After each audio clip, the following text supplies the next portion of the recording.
Okay, hello everyone and welcome. My name's Eloisa Ramos and I am here with my friend Connie. Hi, Connie. My daughter Sonia. Hi, Sonia. So we're continuing with the study of the text of A Course in Miracles. We are starting section 3 in chapter 17, Forgiveness and the Holy Relationship. And section 3, we just finished the forgiven world, and now we are on the shadows of the past. Okay, so let me start. Paragraph 1. To forgive is merely to remember only the loving thoughts you gave in the past and those that were given you. All the rest must be forgotten. Forgiveness is a selective remembering based not on your selection, for the shadow figures you would make immortal are quote unquote enemies of reality. Be willing to forgive the Son of God for what he did not do. The shadow figures are the witnesses you bring with you to demonstrate he did what he did not. Because you bring them, you will hear them. And you who keep them by your own selection do not understand how they came into your mind and what their purpose is. They represent the evil that you think was done to you. You bring them with you only that you may return evil for evil, hoping that their witness will enable you to think guiltily of another and not harm yourself.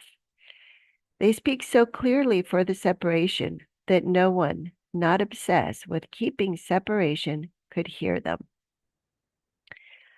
They offer you the quote unquote reasons why you should enter into unholy alliances to support the ego's goals and make your relationships the witness to its power. Wow, that's a pretty long paragraph there. And there's a lot there. So let's see. Yes. So it's interesting now that it's looking at forgiveness in terms of remembering.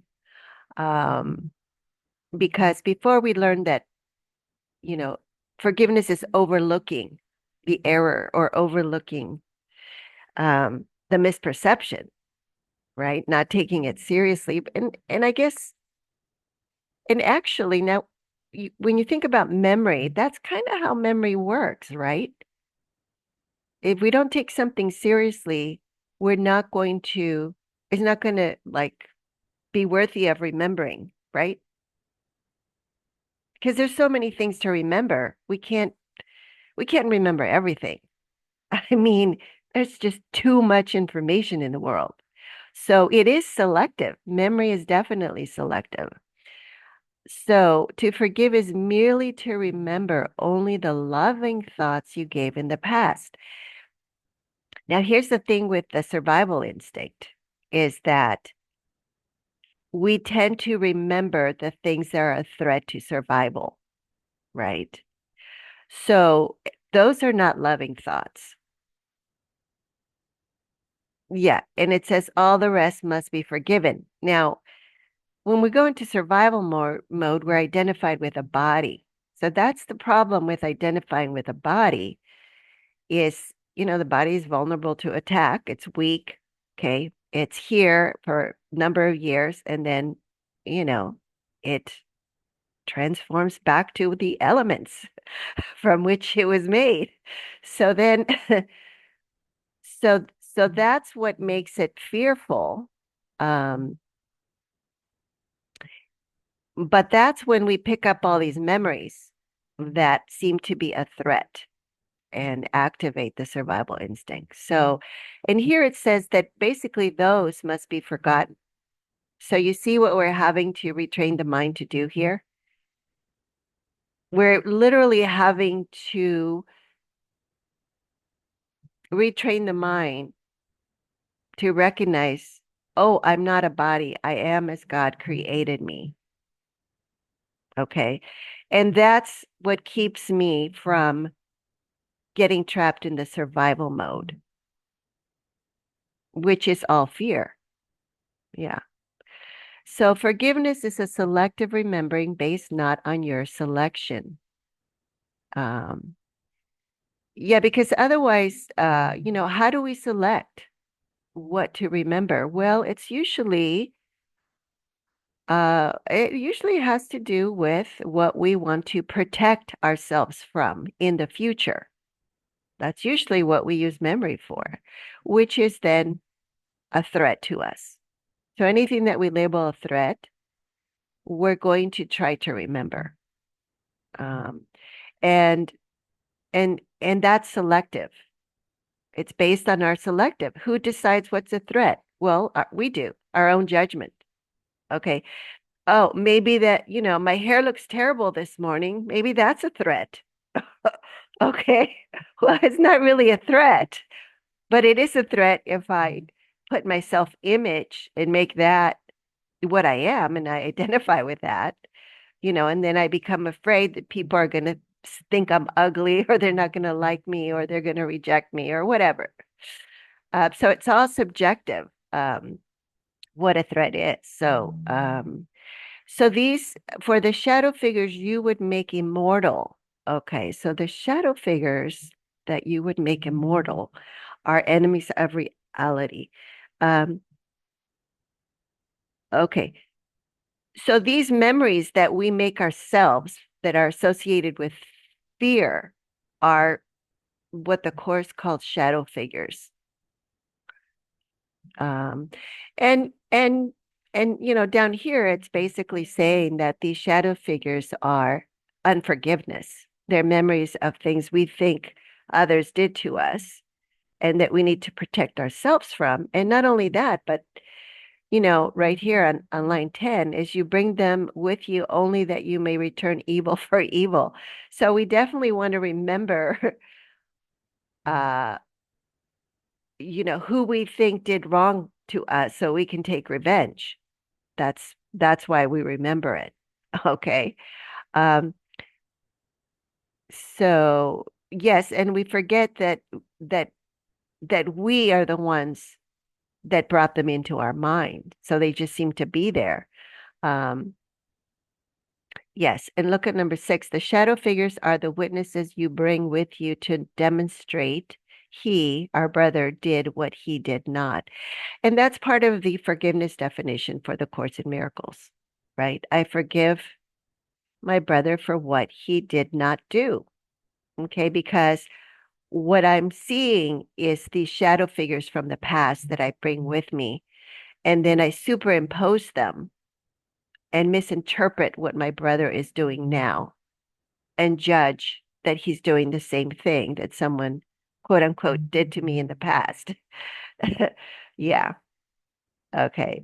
And that's 12. They offer you the quote unquote reasons why you should enter into unholy alliances to support the ego's goals, which is basically to, start conflict and fight and battle. And yeah, let me make sure that that I give you a piece of my mind and not let you get away with anything, things like that. So, or make sure I stand up for myself and don't let you treat me like a doormat or something to that effect. If I think that someone else is in some way offending me. Yeah. Okay. Number 2. Okay, this is another long one. Okay. It is these shadow figures that would make the ego holy in your sight and teach you what you do to keep it safe is really love. The shadow figures always speak for vengeance, and all relationships into which they enter are totally insane. Without exception, these relationships have as their purpose the exclusion of the truth about the other and of yourself. This is why you see in both what is not there and make of both the slaves of vengeance. and why whatever reminds you of your past grievances attracts you and seems to go by the name of love, no matter how distorted the associations by which you arrive at the connection may be. And finally, why all such relationships become attempts at union through the body, for only bodies can be seen as means for vengeance. That bodies are central to all unholy relationships is evident. Your own experience has taught you this, but what you may not realize are all the reasons that go to make the relationship unholy.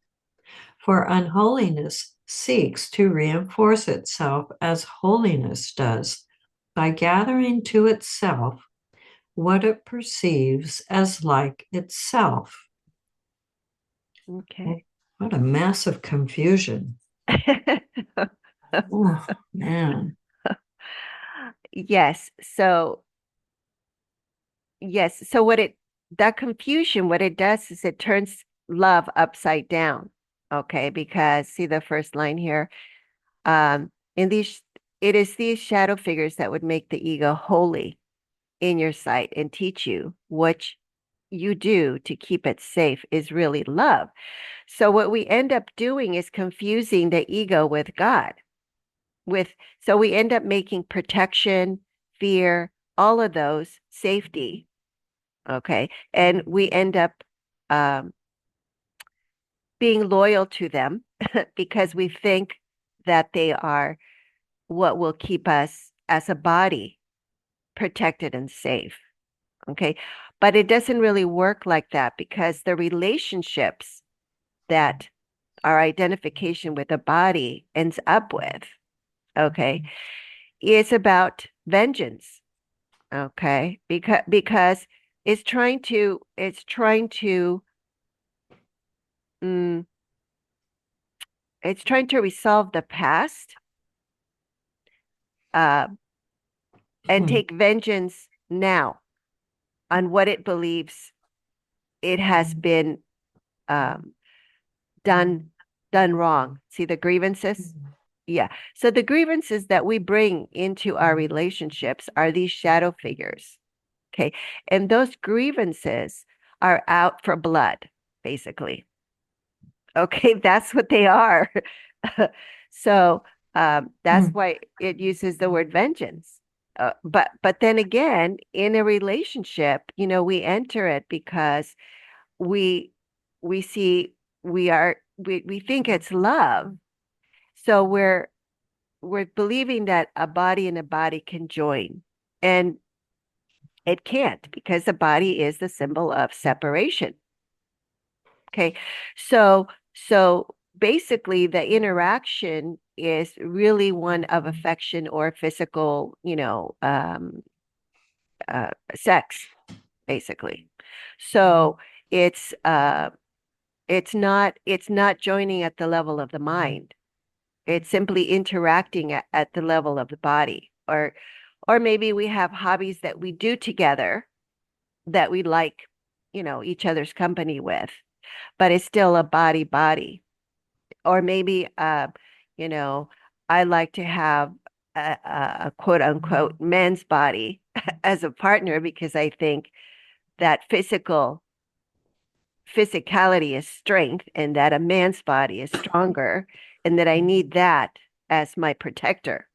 You see? Hmm. So then we enter into all these relationships because out of need for safety and because we're identified with a body, so we believe that we're weak and vulnerable to attack.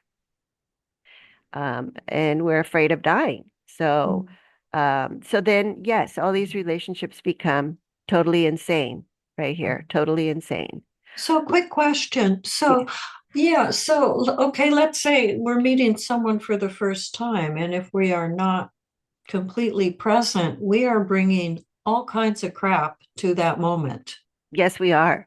We're making All a kinds of of assumptions. anything and everything from all relationships. It just will pour out into that unless we are completely present, which most of the time we're not anyway.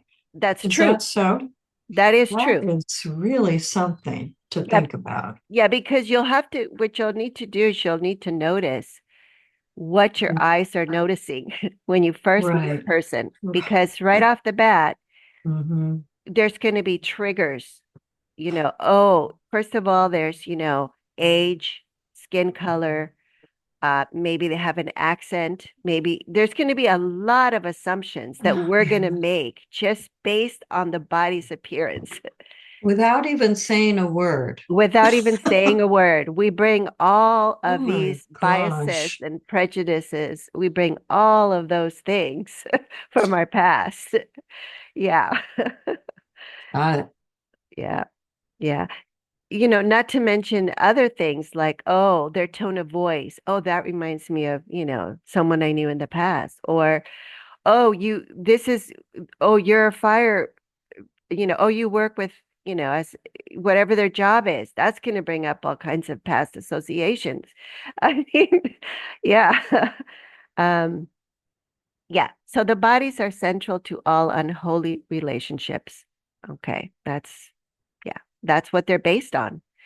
Um, so what you may not realize are all the reasons that go to make the relationship unholiness. Okay. And the reasons is that unholiness seeks to reinforce itself. Why? Because we are not interested in forgiving the grievances. We're interested in taking revenge as the solution. Do you see why it would reinforce itself? So it's only when we change our mind and we decide that we want peace and that we are willing to practice the forgiveness that then this whole thing begins to turn back, you know, right side up. Because a perception is completely upside down. Yeah, yeah. So, okay, number 3, Sonia.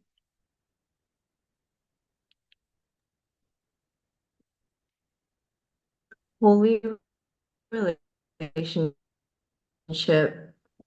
it is not the body of the other with which union is attempted, but the bodies of those who are not there. For even the body of the other, already a severely limited focus as it is, or in entirety, what can be used for fantasies of vengeance, and what can be most readily associated with those on whom vengeance is really sought, is centered on and separated off only parts of value. Every step taken in the making, the maintaining, and the breaking off of the unholy relationship is a move toward further fragmentation and unreality. The shadow figures enter more and more, and the one in whom they seem to be decreases in importance. Mm, okay. Okay, so this is a really interesting point. Okay. Because the projection of these shadow figures superimposes on the other so much that it's not even the body of the other that we can even see clearly. We're really bringing in the grievances of the past because those are the ones that we are still trying to well, let's see, did it say join? In the Yeah, union. So in the unholy, it's not the body of the other with which union is attempted. Okay. So if there's something in the past that we have not resolved, that we don't have peace around, okay, it's something that we're always going to be like coming back to whenever it gets triggered. Okay. And because it's unresolved. Okay. And And what we're trying to do in these unholy relationships is we're actually trying to resolve it because it's a conflict. It's an internal conflict. And that's the definition of sickness. It's an internal conflict because health is inner peace. So if we have internal conflict, we don't have health, we don't have inner peace. we have sickness, which is of the mind. It's insanity. Okay. Um, so, so, so we're actually trying to resolve that, but in a way that fails and only reinforces itself. That's the problem. Okay. And that's why the Course offers another way, which is forgiveness. Um, okay. So, yeah. So even the body of the other, already a severely limited perception of him, is not the central focus. Okay. Um, so so we enter into these unholy relationships because of this fantasy of vengeance.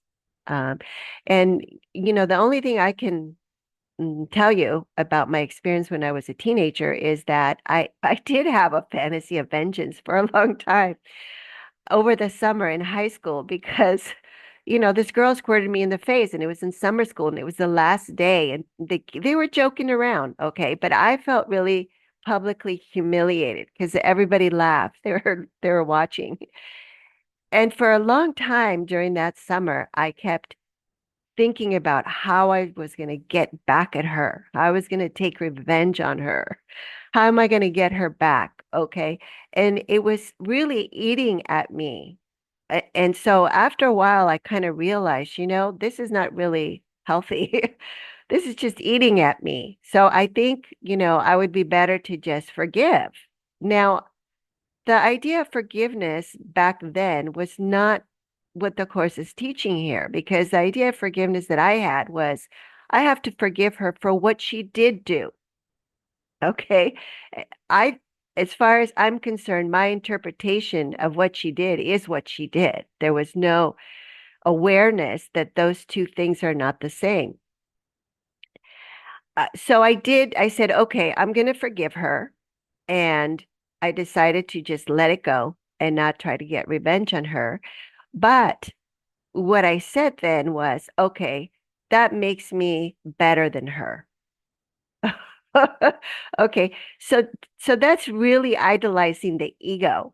Okay, in that process of forgiveness, that's not true forgiveness. Okay, because there's still separation. I made myself superior to her. Okay. So I understand what this is pointing to here. Um, and so yeah, it's all centered on and separated off as being the only parts of value. So that form of forgiveness does not bring unity to the mind. It continues the separation. Um, yeah.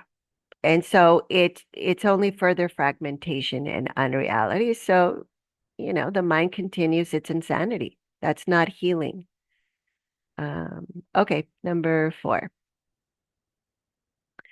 Time is indeed unkind to the unholy relationship, for time is cruel in the ego's hands, as it is kind when used for gentleness. The attraction of the unholy relationship begins to fade and to be questioned almost at once. Once it is formed, doubt must enter in because its purpose is impossible. The quote unquote ideal of the unholy relationship must become one in which the reality of the other does not enter at all to quote unquote spoil the dream. And the less the other really brings to the relationship, the quote unquote better it becomes. Thus, the attempted union becomes a way of excluding even the one with whom the union was sought.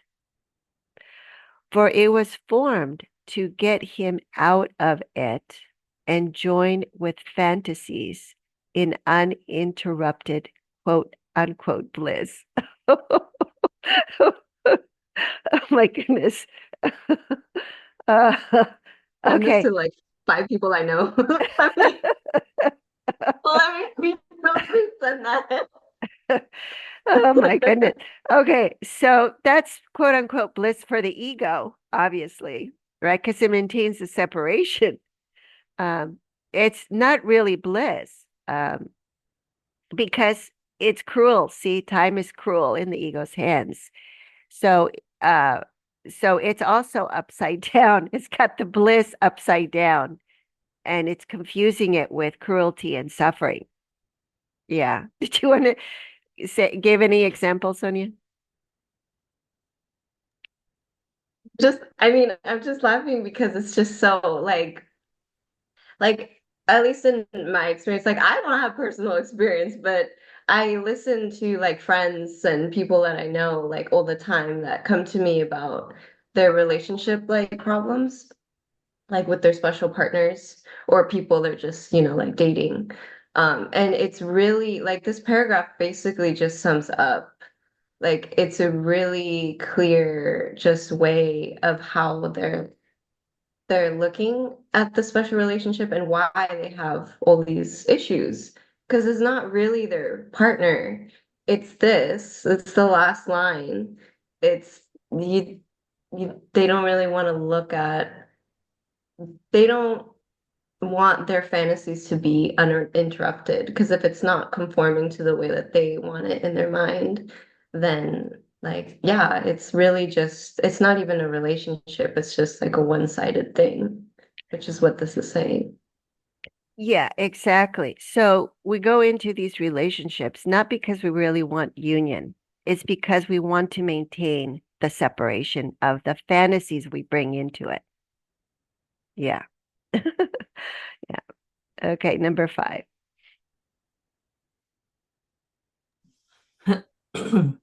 How can the Holy Spirit bring his interpretation of the body as a means of communication into relationships whose only purpose is separation from reality? What forgiveness is enables him to do so. If all but loving thoughts have been forgotten, what remains is eternal. And the transformed past is made like the present. No longer does the past conflict with now. This continuity extends the present by increasing its reality and its value in your perception of it. In these loving thoughts is the spark of beauty hidden in the ugliness of the unholy relationship where hatred is remembered, yet there to come alive as the relationship is given to him who gives it life and beauty. That is why atonement centers on the past, which is the source of separation and where it must be undone. For separation must be corrected where it was made.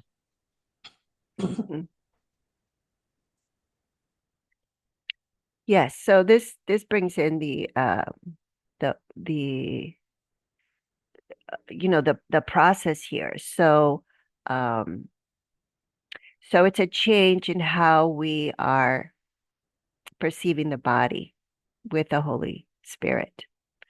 Um, it's no longer as a means for attack and protection and, taking revenge, but it is now as a means of communication. Um, and so, that is a change in purpose. Okay, because it's no longer attack, but um, it is a loving intention, um, to let's see, to see the truth of what we are as one self. Uh, uh, so let's see. So it's what forgiveness is enables him to do so. So what forgiveness is, let me forgive you for what you did not do. It's a misinterpretation. It's a recognition that I'm doing it to myself. Okay. And so that shifts it from the seeking of revenge, which is the ego gold of attack, to communication for oneness and union. Um, and what forgiveness does is that it forgets all of the past grievances. Okay, doesn't take them seriously, and therefore only holds the loving thoughts, which is what is our eternal reality as God created us. And that's the transformation of the past, that is made like the present. So that's the present memory of love. When the past, all the past is healed, we're left with the present memory of love. And there's inner peace, because the conflict, there is no past conflict now. Yeah, so it is these loving thoughts that are the spark of beauty hidden in the ugliness of the unholy relationship, where hatred is remembered. So hatred is really a past memory. And it's over. It's a belief in separation. It's over and done with. Okay. It's a belief in attack. And that never happened. Okay. But because it's an error and because we believe the error, we we hold it as if it had actually happened. It's a story that we believe is true and is not true. Yeah, and as these unholy relationships are given over to Him, capital H, Holy Spirit, then Holy Spirit will heal the mind and bring life and beauty into the relationship and transform it to a holy relationship.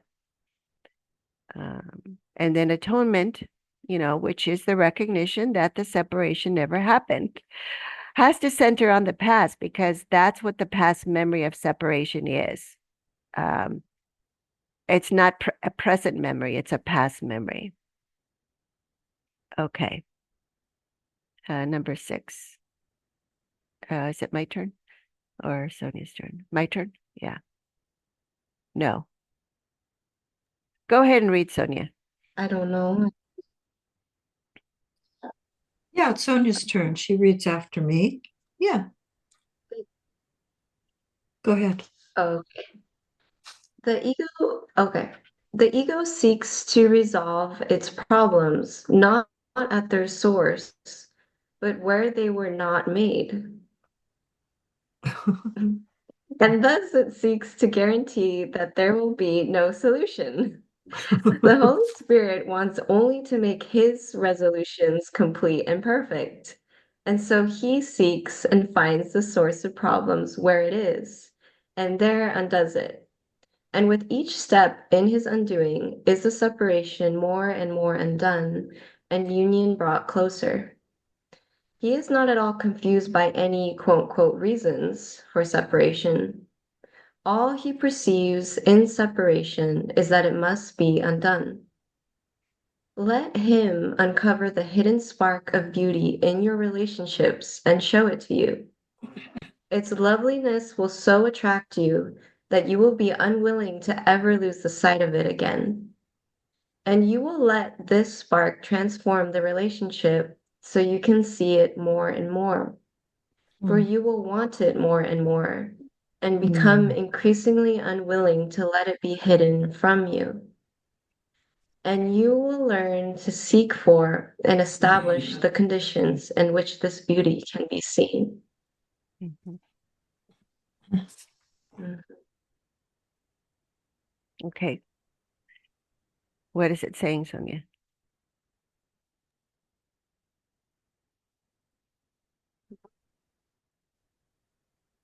It's saying that, again, you can't solve the problem where it wasn't made. I mean, that's the whole point of the ego. So that's basically just saying that we have to let go and let the Holy Spirit show us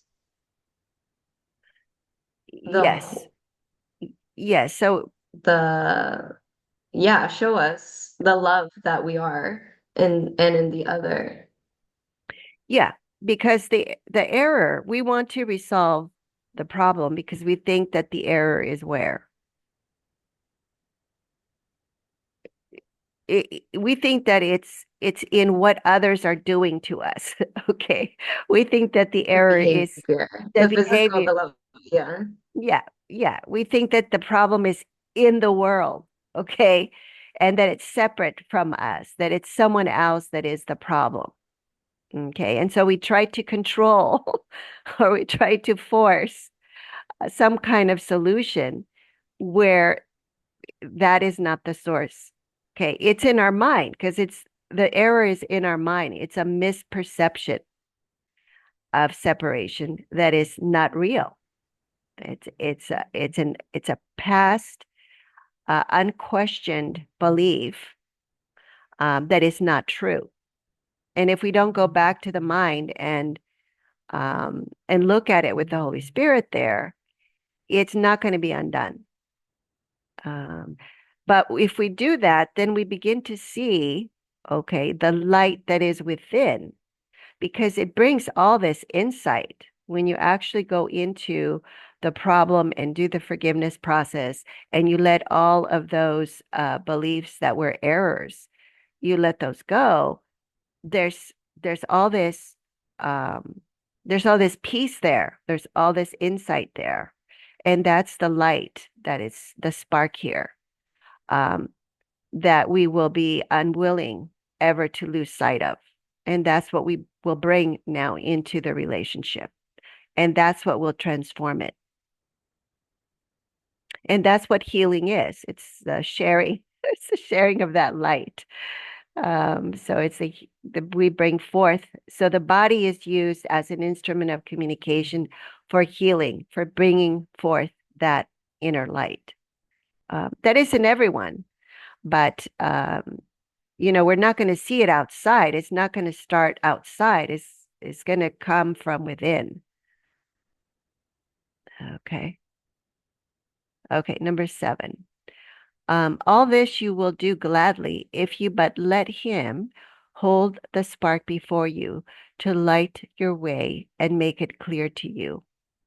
God's Son is one, capital O, whom God has joined as one. The ego cannot put asunder. The spark of holiness must be safe, however hidden it may be in every relationship. For the creator of the one relationship has left no part of it without himself. This is the only part of the relationship the Holy Spirit sees, because he knows that only this is true. You have made the relationship unreal and therefore unholy by seeing it where it is not and as it is not. Give the past to him who can change your mind about it for you. But first, be sure you fully realize what you have made. But first, be sure you fully realize what you have made the past to represent and why. Yeah. So that last line is saying is, okay, look, before we can actually decide to be willing to give the past to the Holy Spirit, we have to look at our mind and all of the grievances that we're holding and recognize that we taught ourselves to like attack. Okay. We've taught ourselves that putting other people down or being unkind or uh what's bullying people or you know however we think that we will make ourselves superior to someone else, um uh that we've learned to like that. We've taught ourselves to like that. We've taught ourselves to think that hate has value and that it can help us in some way, that there's a benefit to attack somehow. And we really need to go back and look at those ideas and where they came from to recognize that they're not true. Because otherwise, we're going to always be projecting. We're going to be saying, oh, I'm the face of innocence here. I never do anything wrong. Okay. It's always somebody else. So we will never take responsibility for what we are miscreating. And if we don't take responsibility for it, we're always going to be seeing it separate from us and therefore not in our power to change. So the first step is always to take responsibility for the power of our mind. That is the source of all of our experiences. Yeah. And it's not because we want to punish ourselves, because if someone else is not guilty, it means that, oh man, I'm guilty. You see, that's what the projection thing is about, is the belief that uh that guilt or doing something quote unquote wrong or bad demands punishment. Yeah. Yeah. Did you want to say something, Connie? No. Okay. Okay, number 8, Connie. Okay, Sonia has to go. That's fine. Oh, okay. All right. The past becomes the justification for entering into a continuing unholy alliance with the ego against the present, for the present is forgiveness. Therefore, the relationships the unholy alliance dictates are not perceived nor felt as now. Yet the frame of reference to which the present is referred for meaning is an illusion of the past, in which those elements that fit the purpose of the unholy alliance are retained, and all the rest let go. And what is thus let go is all the truth the past could ever offer to the present as witnesses for its reality. What is kept but witnesses to the reality of dreams? Hmm. Yes. So, yeah, it's interesting that it uses the term unholy alliance with the ego, because these grievances, when I work with people, I was just working with someone who was talking about how she, has someone at work that she just um, is having a lot of anger against. And when we try to get to the root of that, we always go to the past and her relationship with her mother, and or to school, and what happened there, and um and let's see, it's all that evidence that we hold from the past that has not been healed, that then it's almost like unconsciously allow we give power to then um let's see, to then it's almost like sabotage the it's almost like letting it go on autopilot, and we think that um we're not doing it. It's like, oh, that's not me. That's, it just it's almost like someone else is doing it. I'm possessed. I don't know what possessed me. But that that's not me. Well, yeah, but you're doing it. So this is what it's saying, is you have to own up to everything. There's nobody else that's doing it. You're doing it. Um, and we're allowing that. It's this frame of reference to which the present is referred for meaning that is an illusion of the past. So we're looking at this present situation with this coworker, and I'm using a point of reference for the meaning to give to it that is an illusion of the past, that is not true. And I keep holding on to that anger from the past, and it shows up now against my coworker because he's incompetent. Okay, that's the judgment. Okay. And that seems to justify my anger. Okay, that's the shadow figure that I bring with me from the past. Because in which those elements that fit the purpose of the unholy alliance are retained, because that's what I retained. That under these situations, if I judge it to be this way, then anger is justified, attack is justified. So we make exceptions. You can say, yes, I believe in forgiveness, but it's conditional. There's circumstances where, I have past grievances that will say, no way, you're not going to let this, you're not going to forgive this, right? You are justified in attacking here. And we listen to those and we just do it. Yeah.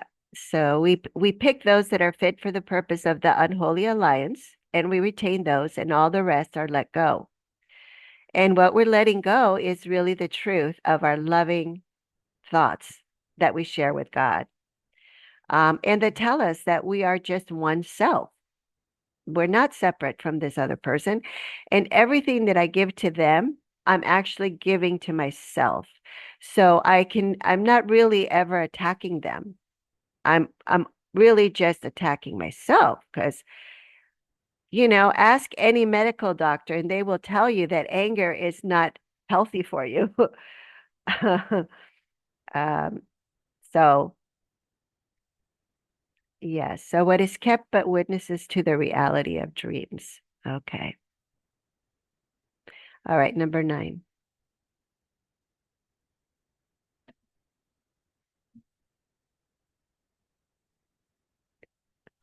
That's you're up.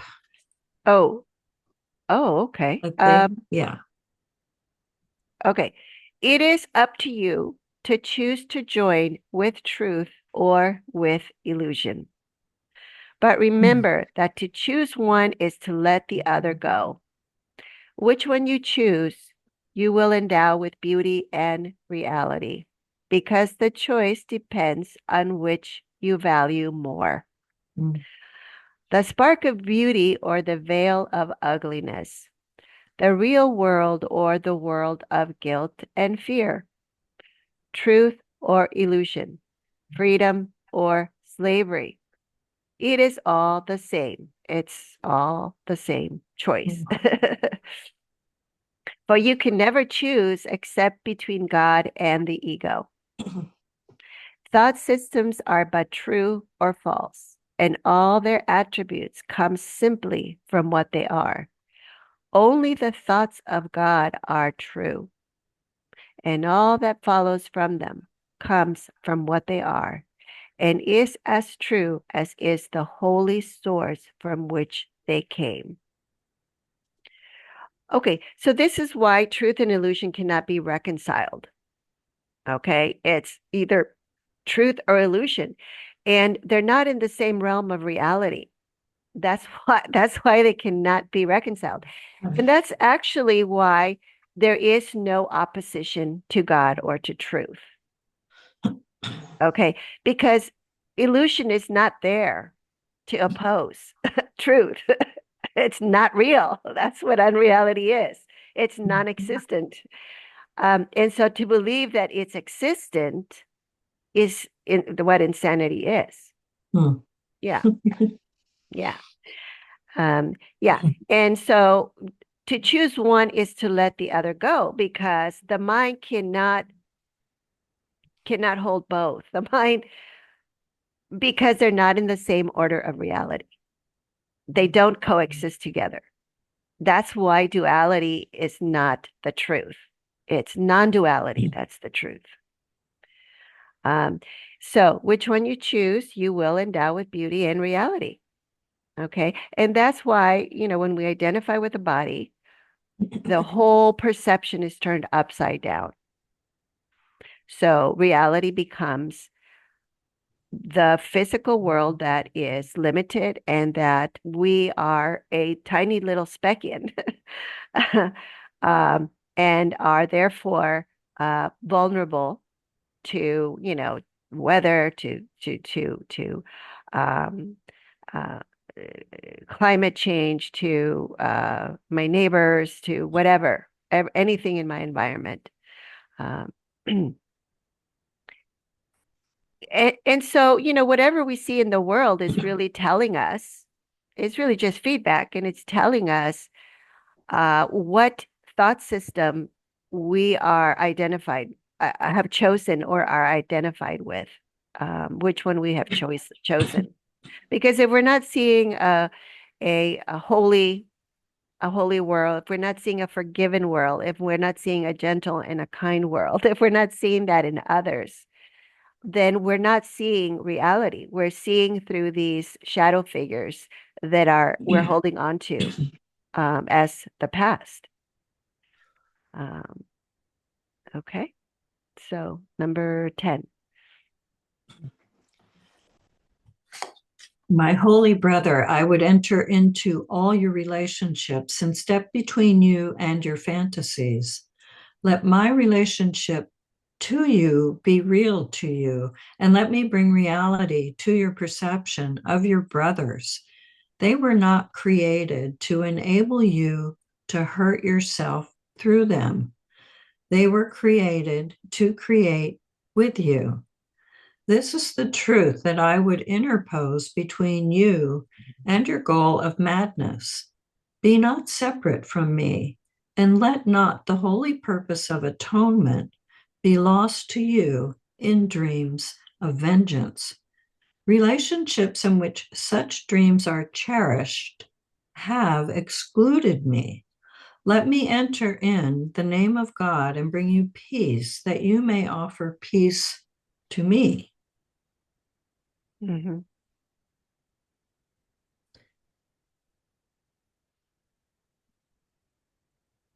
Because it's oneself. That's why it says to me, because the Holy Spirit is part of the recognition that we are just one Son of God. Um, so, so what let me enter. What is given to us, we give and we receive because it's oneself. Uh, yeah, and line 3 is pretty interesting, right?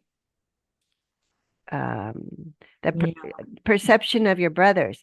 They were not created to enable you. It doesn't say to hurt them. It says to hurt yourself through them. Do you see that? Because Yeah. because it's it's giving is receiving, okay? Because it's one mind. Even the thought system of the ego is one mind.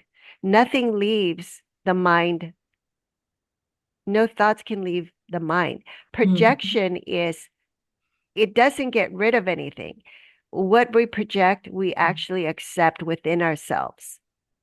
So so we think we're getting rid of it, but we're not. We're actually holding on to it. And that's what hurts us is that my attack thoughts are injuring me, nobody else.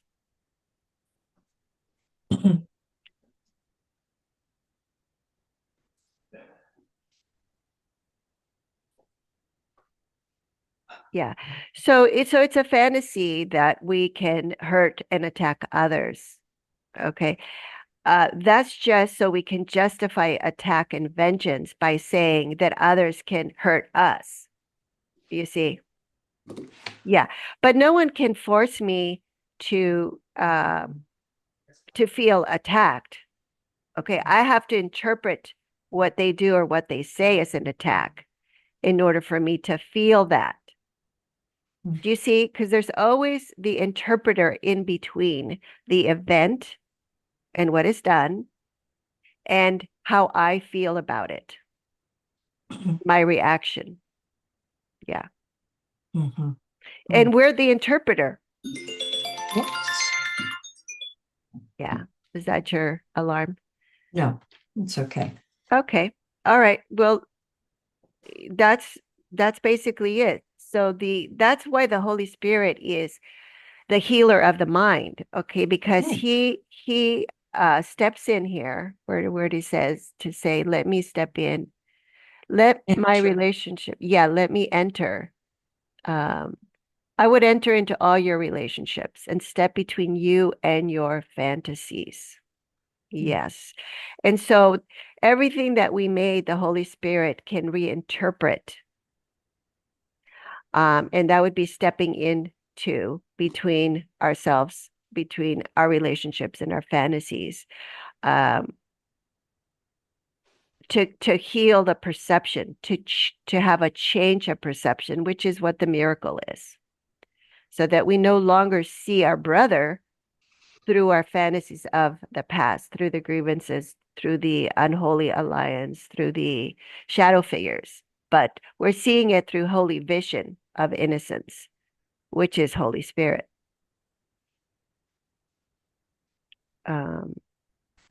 Okay. Okay, any questions, Connie, before we stop? No. Mm-mm. Yeah. Nope. Okay. Yeah. Okay, well, that's the conclusion of Shadows of the Past. So until next time, let's see the next section, the two pictures. So I think it's going to continue, Oh, good. because remember that the Holy Spirit teaches through contrast. Yes, good. Yeah. Because there's, so much of that right now in the world. Well, no, but the Mm. contrast the Holy Spirit teaches, okay, it's not so okay. So the contradiction is not contrast. So what's in the world is Oh, contradiction. Okay. okay, very true. Yes, that's Yes, interesting. The word yes, there. yes, Okay, yeah, yeah. yes. So when we see conflict in the world, okay, we see opposition, Mm-hmm. okay, Mm-hmm. and that's contradictory points of view that clash, Is, contradiction. yes, but isn't it also conflict? Because we're trying to It resolve it two is things that conflict can't be resolved, resolved. yes, but the contrast that the Holy Spirit brings in, Mm. okay, brings the contrast into the perception of the conflict, okay, and tells us, okay, there is no opposition, there is no separation. Both sides are unreal, Mm-hmm. Mm-hmm. okay? Okay. Mm-hmm. The truth is not in the world of time, okay? The truth is the loving thoughts of God, okay? And Mm-hmm. what is projected as conflict in the world is the ego thought system of conflict. Okay.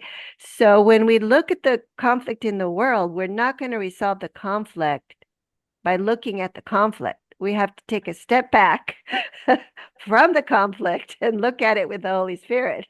Mm. Okay. That sees that it's not true. The conflict is not true, but it's a fantasy of conflict. It's a dream of conflict. Yeah. Okay.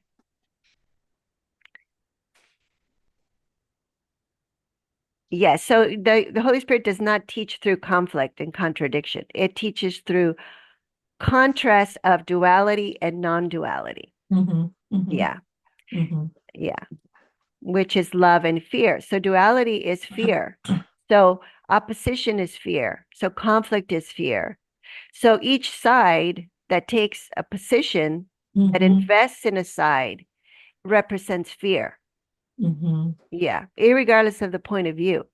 Mm-hmm. Irregardless of how you identify yourself. Once you take a side Boy. where it's fantasy, because it's separation. Once Right. we take a side, there's separation. Yeah. Mm-hmm. Yeah.